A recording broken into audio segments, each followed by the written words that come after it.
Hello दोस्तों, स्वागत है आप सभी का हमारे यूट्यूब प्लेटफॉर्म पे जिसका नाम है फोर ईपीएससी और मैं हूं आपका दोस्त रत्नेश कुमार गिरी। आपको कुछ तारीखें हमेशा याद रह जाती हैं दोस्तों। जैसे भारत के इतिहास में अगर आप देखो पिछले कुछ सालों में, तो 5 अगस्त 2019 का दिन संभवतः आपको आज भी याद होगा। इस दिन आपके जम्मू कश्मीर से धारा 370 को समाप्त किया गया था। उसी ढंग से 15 अगस्त 1947 आपको भारत की आज़ादी मिली थी, आपको अवश्य याद होगा। उसी ढंग से एक व्यक्तित्व याद जरूर होंगे कि आपको किस तरह से मीरा कुमार, जो बिहार की एक महिला थी, पहली बार लोकसभा के स्पीकर बनी थी। किस तरह से प्रतिभा देवी सिंह पाटिल भारत की पहली बार एक महिला राष्ट्रपति बनी थी। उसी ढंग से आज की तारीख 21 जुलाई 2022 भी आपको संभवतः याद रहने वाली है, क्योंकि आज की तारीख में, यानी आज़ादी के इस 75वें वर्षगांठ पे, जिसको हम लोग आज़ादी का अमृत महोत्सव कहते हैं, भारत ने पहली बार एक ऐसे राष्ट्रपति का चयन किया दोस्तों, जो भारत में विविधता की एकता और भारत की शक्ति को प्रदर्शित करता है कि हम भले ही कितने ही अलग क्यों ना हो, हमारी संस्कृति, हमारे विरासत, हमारे रहन सहन, बोल चाल, हमारे परिधान, रीति रिवाज चाहे कितने भी भिन्न क्यों ना हो, लेकिन हमारी ताकत हमेशा हमारे राष्ट्र में ही निहित है, हमेशा हमारे जनता में ही निहित होती है। और इसीलिए आपने पिछले 10 साल में ऐसे नेतृत्व को देखा है जो संभवतः किसी भी और दूसरे देश में आपको देखने को नहीं मिलेगी। दुनिया का कोई दूसरा आपको ऐसा देश नहीं मिलेगा दोस्तों, संभवतः कुछ ईमानदार देशों को छोड़ दें, आपके जो नॉर्वे, स्वीडन वगैरह और न्यूजीलैंड को, तो जितने भी बड़े राष्ट्र हैं, कहीं आपको ऐसी नेतृत्व नहीं देखने को मिलेगी कि एक चाय बेचने वाला व्यक्ति प्रधानमंत्री बन जाता है, एक पेपर बेचने वाला व्यक्ति आपका भारत का सबसे महान साइंटिस्ट और भारत का राष्ट्रपति बन जाता है। उसी ढंग से आज 21 जुलाई 2022 को मतगणना के उपरांत भारत में पहली बार एक आदिवासी महिला, जिनका नाम द्रौपदी मुर्मू है, भारत की 15वें राष्ट्रपति के रूप में आपके राजभवन को, रायसीना हिल्स को प्रस्थान करेंगे। और ये भारत के एक बहुत ही शक्ति स्वरूप को प्रदर्शित करता है दोस्तों। तो चलिए बात करेंगे इस सेशन में इन्हीं सारी चीजों की, और साथ ही साथ हम लोग देखेंगे कि किस तरह से हमारे राष्ट्र में, दुनिया के सबसे बड़े लोकतंत्र में, उसके सबसे बड़े जो पोस्ट है, आपके महामहिम का पोस्ट, राष्ट्रपति का पोस्ट, जिसको इंग्लिश में बोलते हैं द ऑफिस ऑफ प्रेसिडेंट, किस तरह से इसका पूरा चयन होता है, कौन इसमें, इस चुनाव में कौन भागीदार बनता है, कौन इस चुनाव को करवाता है, और किस तरह से ये चुनाव की पूरी प्रक्रिया संपन्न की जाती है। तो अंत तक इस वीडियो को जरूर देखिएगा दोस्तों, ये आपके लिए काफी ज्यादा एक इंफॉर्मेटिव रहेगा और आप इतने आसान तरीकों से चीजों को समझोगे कि संभवतः आप जिंदगी भर दूसरे को समझा पाओ। तो चलिए स्टार्ट करते हैं इस वीडियो को। अगर पसंद आए तो लाइक, शेयर, सब्सक्राइब जरूर कीजिएगा।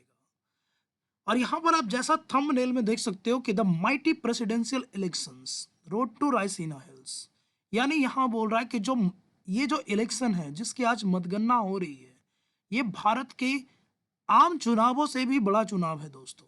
क्यों, ये आप पूरे वीडियो के दौरान समझ पाएंगे। और जो भी इस चुनाव को जीतेगा, वो भारत के सबसे प्रतिष्ठित जो भवन है, राष्ट्रपति भवन, जो आपके अरावली पर्वत के रायसीना हिल्स पे स्थित है, वो वहां विराजमान होगा और भारत का नेतृत्व पूरे दुनिया में करेगा।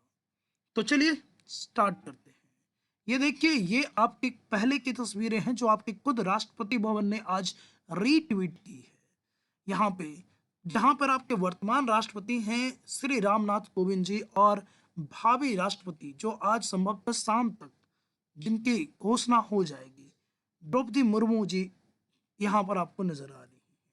यहाँ प्रधानमंत्री जी भी इनको उस समय आपके अभिवादन और कह सकते हो कि आप उनका स्वागत कर रहे हैं कि आइए, हमारे देश में महिला एम्पावरमेंट, महिला सशक्तिकरण की दिशा में एक और जो कदम उठाया है, हम सब उसका स्वागत करते हैं।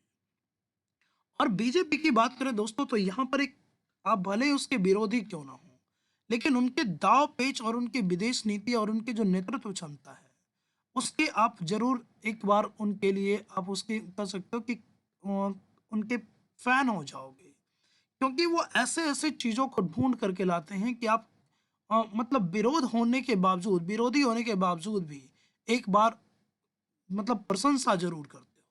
जिस समय अटल बिहारी वाजपेयी थे, सबको लग रहा था कि उनके चहेते लाल कृष्ण आडवाणी जी राष्ट्रपति बनेंगे। अचानक से पता चलता है कि आपके एक ऐसे महान scientist doctor APJ Abdul Kalam राष्ट्रपति बनते हैं। तो उसी ढंग से यहाँ पर देखिए, सबको लग रहा था कि इस बार कोई ना कोई आपके ऐसे उम्मीदवार आएँगे जो आपके राजनीतिक बैकग्राउंड में काफ़ी सक्रिय हैं।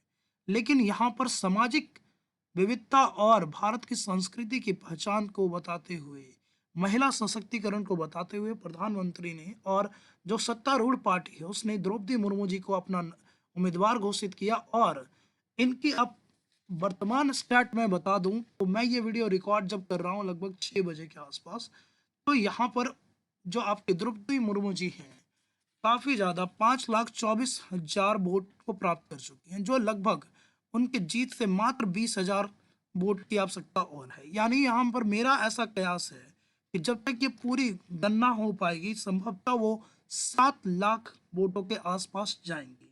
यानी जीत तो आसानी से मिलेगी, बम्पर वाली जीत आप कह सकते हो।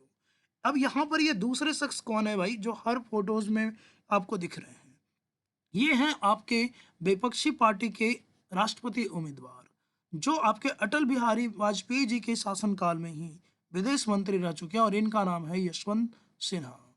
तो आपके जो यशवंत सिंह हैं, ये आपके अटल जी के सरकार में विदेश मंत्री रह चुके थे, और वर्तमान में इन्होंने बीजेपी को छोड़ करके टीएमसी तृणमूल कांग्रेस को ज्वाइन किया था। अब देखिए, अ, आम चुनावों के से थोड़ा भिन्न, आप अगर राष्ट्रपति चुनावों का थोड़ा-सा बैक ट्रेंड देखें, तो ऐसी पार्टी जो आपकी सत्तारूढ़ है, उसको ये इस चुनाव में काफ़ी ज़्यादा मतलब आप कह सकते हो कि एक फेवरिज्म मिलता है, क्योंकि उनके पास लोकसभा में बहुमत होता है, उनके पास राज्यसभा में बहुमत होने की संभावना प्रबल होती है। साथ ही साथ राज्यों में उनके काफ़ी ज़्यादा मतलब आप कह सकते हो कि फेवरिज्म उनको मिला जाता है। इस कारण से ही आप देखो तो पिछले चुनावों की अगर मैं बात करूँ, तो यहाँ पर जो एनडीए उम्मीदवार थे, अभी द्रौपदी मुर्मू जी से पहले रामनाथ कोविंद जी, उन्होंने लगभग 10 साढ़े 10 लाख वोटों में आपका यहाँ देखिए कि 7 लाख से ज़्यादा, लगभग 70% के आसपास यहाँ पर उन्होंने किया था। और उनके अपोजिट जो थी, भारत की पहली महिला स्पीकर जो थी मीरा कुमार, वो लगभग पौने 4 लाख वोट को प्राप्त की। सेम उसी ढंग से आप देखिए तो यूपीए लेफ्ट का जो कैंडिडेट थी प्रतिभा देवी सिंह पाटिल, भारत की पहली महिला राष्ट्रपति, वो भी लगभग 6.5 लाख वोट को यहाँ प्राप्त की थी। और भैरव सिंह शेखावत साहब उस समय 3.5 लाख वोट। और उसके बाद आप इस तरह से देखते जाइए पूरे ट्रेंड को, तो आपको देखने को मिलेगा कि जो भी सत्तारूढ़ पार्टी है, उन्होंने इजी विन यहाँ पर हमेशा से प्राप्त की है। और ना सिर्फ इजी विन, बल्कि बम्पर तरीके से विन किया है। कुछ कुछ चीजों में आपको यहाँ पर ऐसा भी देखने को मिलेगा कि जहां पर आपकी विपक्षी पार्टी सरकार के या राष्ट्रपति पद के जो उम्मीदवार हैं, उनका समर्थन भी करती है। जैसे आप यहाँ पर 1997 को देखिए, तो जो आपके उस समय यूनाइटेड फ्रंट और कांग्रेस के जो कैंडिडेट थे, आपके के आर नारायणन साहब, ये आप देखिए उनको, जो अपोजिशन पार्टी थी उस समय की बीजेपी, उन्होंने भी सपोर्ट कर दिया। यानी यहाँ पर आपके दल से ज़्यादा चेहरों की अहमियत होती है। और इस कारण से एक महत्वपूर्ण पद पे सबसे अच्छा व्यक्ति, सबसे अच्छा उम्मीदवार चयनित हो, इसके लिए अगर आपकी विपक्षी पार्टी को लगता है कि आपका उम्मीदवार अच्छा है, तो वो भी आपको बैक कर सकती है। यानी कंपटीशन की भावना उतनी प्रबल नहीं होती, एक बेहतर विकल्प को यहाँ पर आसीन करवाने पे ज़्यादा फोकस होता है।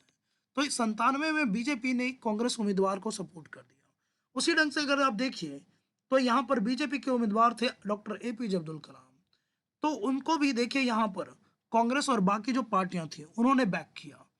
तो ये सारी चीज़ आपको देखने को मिलेगी कि एक राष्ट्रपति का चुनाव ऐसा चुनाव है जहां पर पार्टी राजनीति से हट करके सभी दल इस देश के सबसे प्रतिष्ठित पद पे सर्वश्रेष्ठ उम्मीदवार को चयनित करने में अपना सर्वस्व देते हैं। चलिए यहाँ पर अगर बात करें कि कौन यहाँ पर वोट डालेगा इस बार, तो इस बार ऐसे जो कयास है कि लगभग आपका कुछ 5,000 के आसपास आपके इलेक्टोरल कॉलेज होंगे। अब ये इलेक्टोरल कॉलेज क्या होते हैं दोस्तों, ये मैं आगे की स्लाइड में आपको समझाऊंगा। जिसमें फिलहाल आप देखिए तो आपके लोकसभा के 543 मेंबर इसमें भाग लेंगे, आपके राज्यसभा के 233 और जो अलग अलग राज्यों की विधानसभा है उनके लगभग 4120 मेंबर होंगे। अब आपके एग्जाम पर्पस से आपको थोड़ी सी इसमें नॉलेज की आवश्यकता पड़ेगी, तो उसकी बात भी हम लोग आगे कर लेंगे। अभी फिलहाल देखिए ये बीजेपी के लिए इजी विन क्यों है, क्योंकि देखिए टोटल यहाँ पर जो इलेक्टोरल वोट्स हैं उसकी वैल्यू जो है लगभग 10.5 से 11 लाख के आसपास है, क्योंकि जम्मू कश्मीर अभी राज्य से हट करके आपका यूटी बना है और वहां पर अभी विधानसभा के चुनाव हुए नहीं हैं, तो कुछ वोट जो होंगे वो आपके सस्पेंडेड होंगे। तो लगभग 10.5 लाख वोटों के आसपास यहाँ पर वैल्यू होगी, जिसमें आप देखिए तो बीजेपी को चाहिए, या जो बीजेपी लेड जो उम्मीदवार हैं उनको यहाँ पर चाहिए है 5,43,216। यानी अगर मैं एग्जैक्ट फिगर आपको बताऊं तो अभी जो है वर्तमान में सस्पेंशन की बात की मैं बात करूं तो टोटल जो वोट होंगे 10,46,431 वोट की वैल्यू होगी।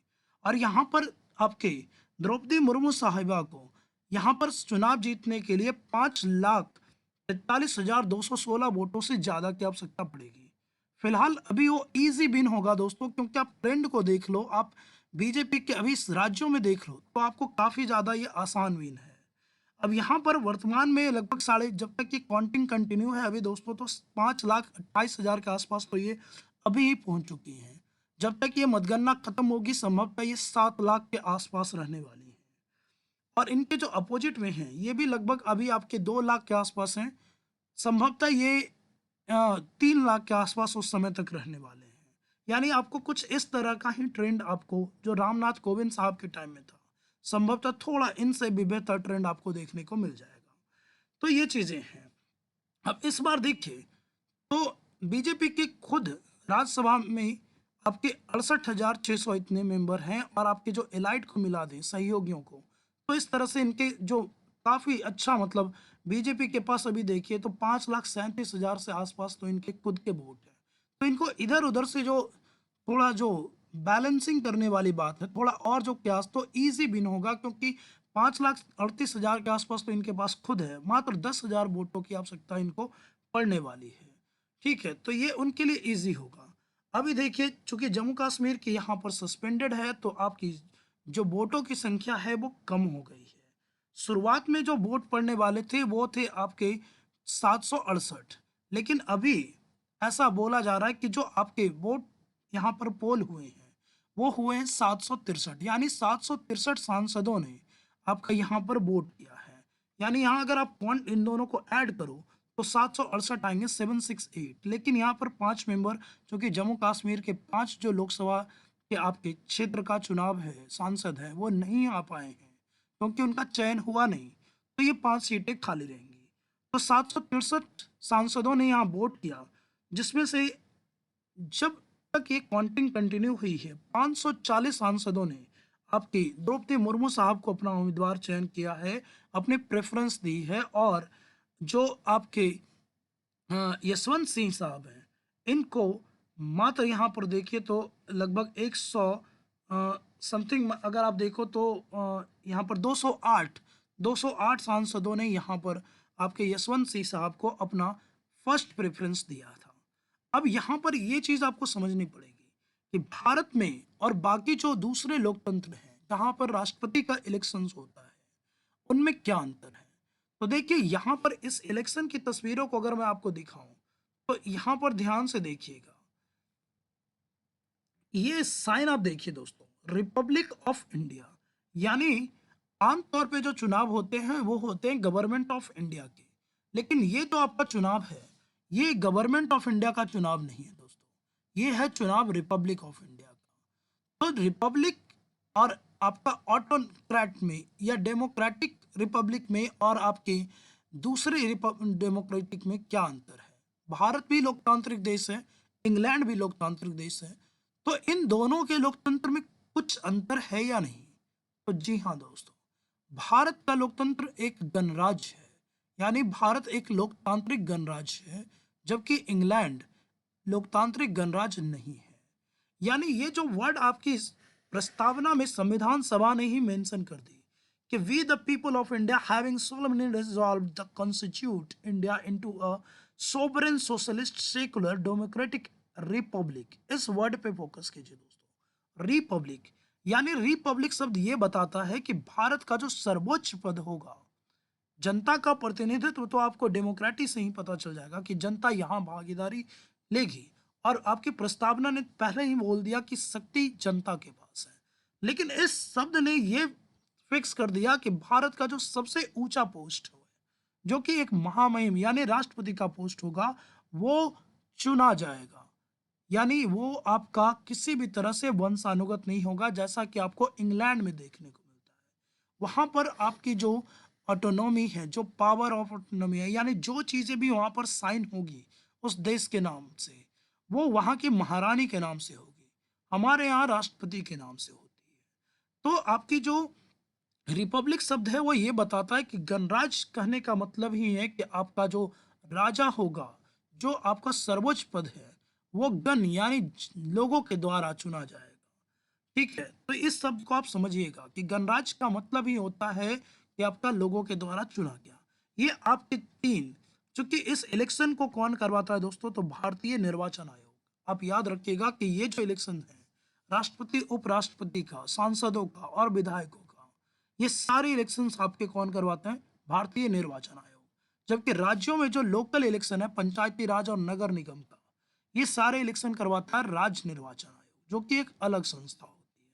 तो यहाँ पर देखिए, election of the office of precedence of India.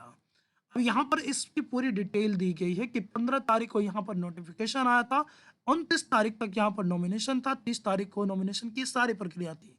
Voting आपकी 18 जुलाई को हो चुकी थी, सोमवार को, और आज 21 तारीख को इसकी जो है काउंटिंग, मतगणना का काम जारी है।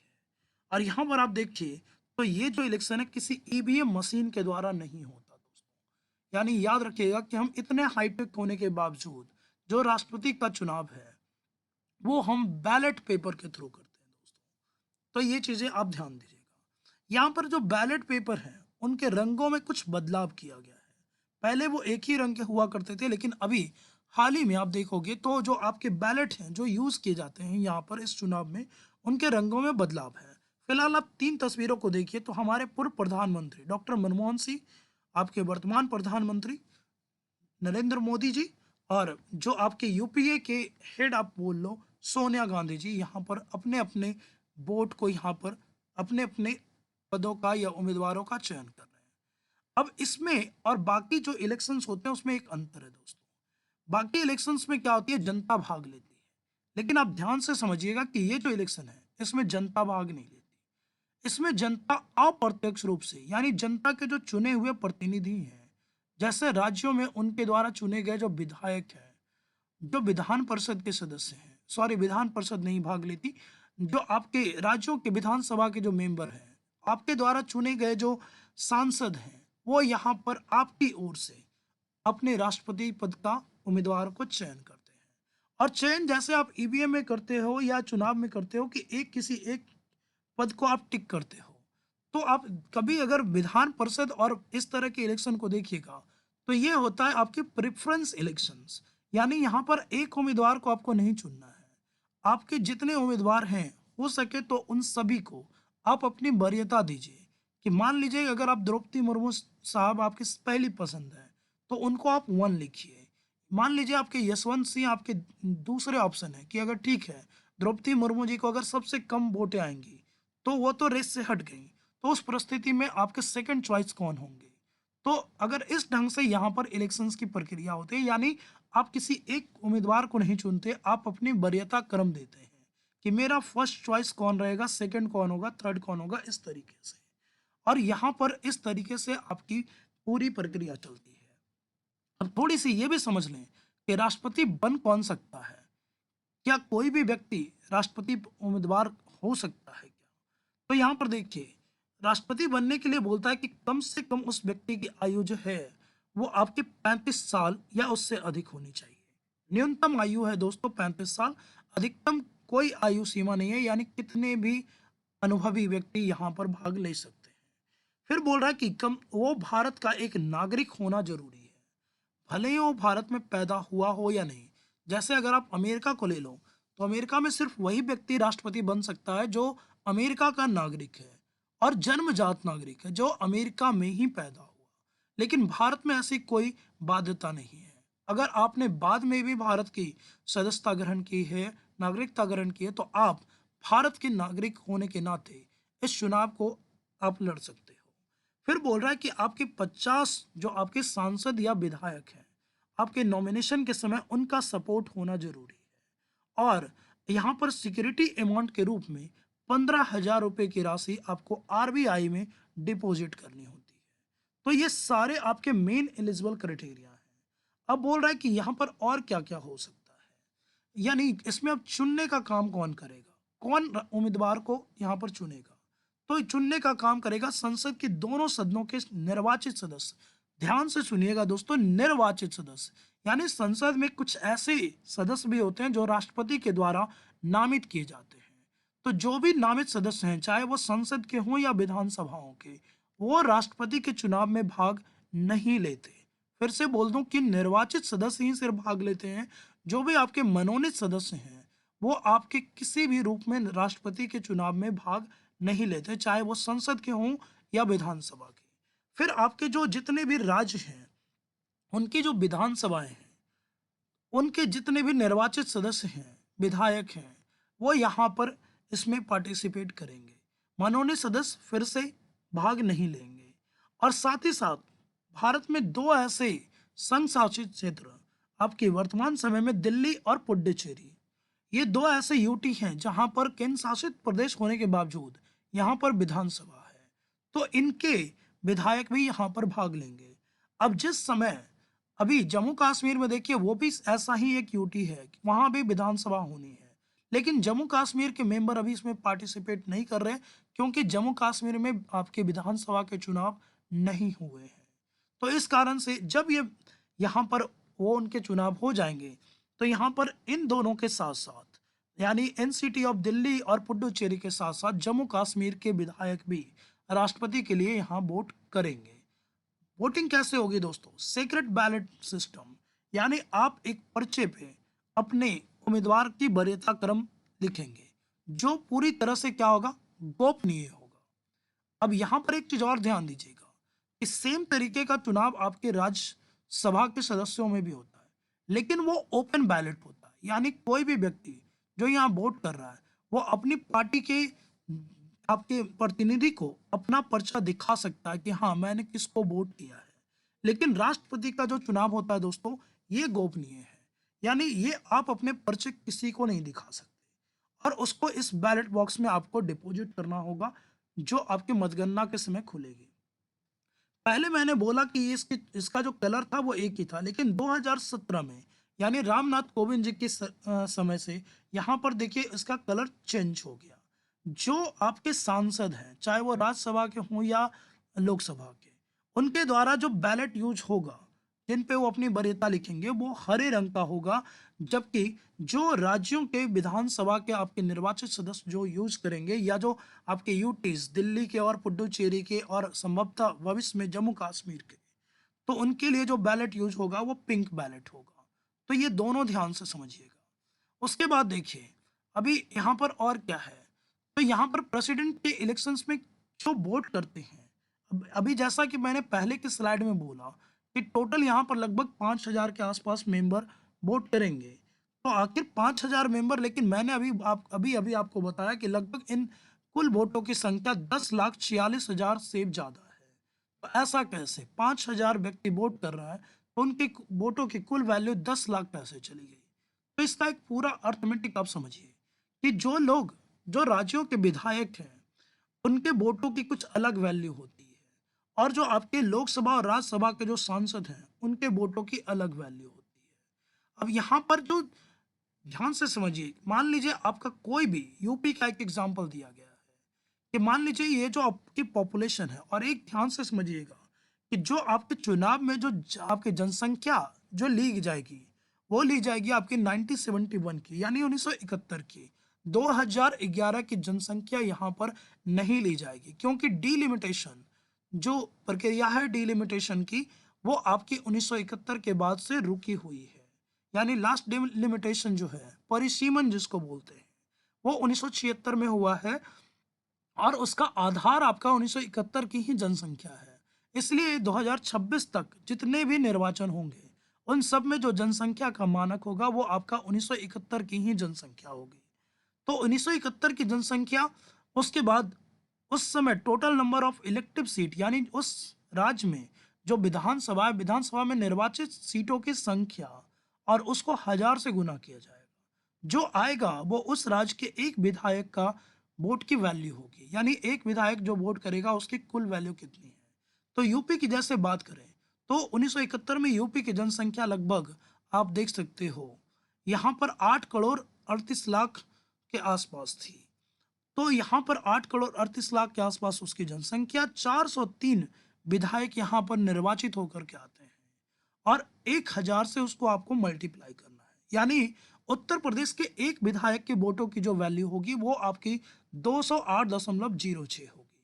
इसी तरह से अलग अलग राज्यों की जो वोटों की वैल्यू होगी वो अलग अलग होगी। जिस राज्य में जनसंख्या 1971 में ज़्यादा थी और आपकी सीटों के आधार पर उसको फिर डिवाइड किया जाएगा और फिर 1000 से गुना किया जाएगा। ये इस तरीके से आपके पूरे आपको देखने को मिल जाएगा। यानी आप देखो तो लगभग आपके राज्यों की कुल, अगर मैं बात करूं तो वोटों की वैल्यू तो लगभग 5.5 से 6 लाख के आसपास आपके राज्यों की वोट वैल्यू आती है। अब बात करें सांसदों की वोट वैल्यू की, तो देखिए लोकसभा और राज्यसभा के जो निर्वाचित सदस्य की बात हो रही है, तो निर्वाचित लोकसभा में 543 हैं और राज्यसभा में 233 होते हैं। तो टोटल अभी 776 आपके यहाँ पर देखने को मिलेंगे, जिसमें से अभी चूंकि आपके जम्मू कश्मीर सस्पेंडेड है और ये आपके उसके कारण वर्तमान में जो वोटिंग हुई है वो सिर्फ और सिर्फ 763 की हुई है। तो ये आप ध्यान से समझिएगा। तो यहाँ पर जो वोट की वैल्यू होगी, आप देखिए, तो हर राज्य में चूंकि लोकसभा और राज्यसभा की सीटों का जो आवंटन है वो अलग अलग होता है। जैसे मैं बिहार की बात करूं तो बिहार में टोटल आपकी जो लोकसभा की जो सीटें आवंटित हैं वो 40 हैं। यानी यहाँ पर 40 लोकसभा के सदस्य होंगे और 16 राज्यसभा के सदस्य होंगे। तो आप समझिए कि total value of vote of state, यानी जैसे यूपी की बात करूं मैं तो सिंपल यूपी से ही समझते हैं। यूपी की जो टोटल वोट वैल्यू है तो यहाँ पर 208 और गुने आप कर लो यहाँ पर इस तरीके से कि 208 एक वोट की वैल्यू है और 403 मेंबर ने किया, तो उनकी जितनी भी वैल्यू होगी वो आपका उस राज्य का टोटल वैल्यू होगा। और वहाँ से जितने आपके एमपी आ रहे हैं, तो मान के चलिए कि यहाँ पर आपका इस तरीके से अगर आप देखो तो लगभग 208 गुने 403 कर लो तो आपको लगभग 1 लाख के आसपास मान के चलो कि ऐसा कुछ है। 1 लाख मान लो यूपी की वोट वैल्यू है और यूपी से लगभग 80 मेंबर आपके लोकसभा में आते हैं। तो यहाँ पर इस तरीके से आप देखिए तो एक जो एमपी की वैल्यू है वो 700 के आसपास आती है। यानी पहले ये 708 थी, लेकिन चूंकि जम्मू कश्मीर अभी सस्पेंडेड है इसलिए एक जो आपके सांसद हैं उनकी वोट की वैल्यू 700 है, जबकि एक जो विधायक है उत्तर प्रदेश का उसकी वोट की वैल्यू आपको लगभग 208 है, जो कि अलग अलग राज्यों में अलग अलग देखने को मिलेगी। यहाँ पर ध्यान दीजिएगा। तो यहाँ की टोटल यानी पूरे देश में जितने राज्य हैं उनके कुल वोट बटे कुल एमपी वो आपको देखने को मिलता है। अब यहाँ पर राष्ट्रपति को मिलता क्या क्या है दोस्तों, तो एक तो देखिए वो सर्वे सर्वा है। सर्वे सर्वा है आपके संसद के, सर्वे सर्वा होते हैं आपके विधायिका के, सर्वे सर्वा कार्यपालिका के, और उनके पास कुछ स्पेशल शक्तियां होती है आपके न्याय से लिए। वो तीनों सेनाओं के हेड होते हैं दोस्तों। यानी युद्ध की घोषणा सेना का सर्वोच्च कमांडर जो होता है वो भारत का राष्ट्रपति ही होता है। आपके जितने भी कानून बनते हैं वो राष्ट्रपति के सहमति के बाद ही आपके कानून का रूप ले पाते हैं, पहले वो विधेयक होते हैं।